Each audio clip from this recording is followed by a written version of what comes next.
2011-তে সংবিধান সংশোধন করা হয়েছে। এই সংবিধান সংশোধন করে 3টা বড় ধরনের পরিবর্তন আনা হয়েছিল।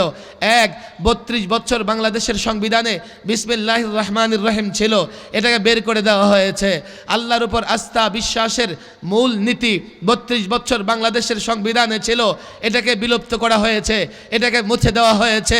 সেকুলারিজম 32 বছর বাংলাদেশের সংবিধানে ছিল না, তারা সেকুলারিজম এনে এদেশের মানুষের ঈমান ধ্বংস করবার জন্য নতুন করে ষড়যন্ত্র করেছে। আমাদের ছাত্র এবং শিক্ষিত সমাজ বলে, হুজুর সংবিধান দরকার কি? যদি 2 মুঠ ভাত খেতে পারি যথেষ্ট, সংবিধান দিয়ে কি হবে? আরে তুমি 2 মুঠো ভাত কি করে খাবে? ওই দুর্নীতিবাজরা তো তোমার মুখের খাবার কেড়ে নিচ্ছে, আর তাদেরকে রক্ষা করতেছে সংবিধান।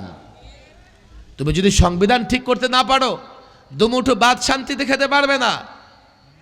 তুমি যদি মনে করো ইসলাম মেনে চলবে, ইসলাম শিখবে, তাও পারবে না।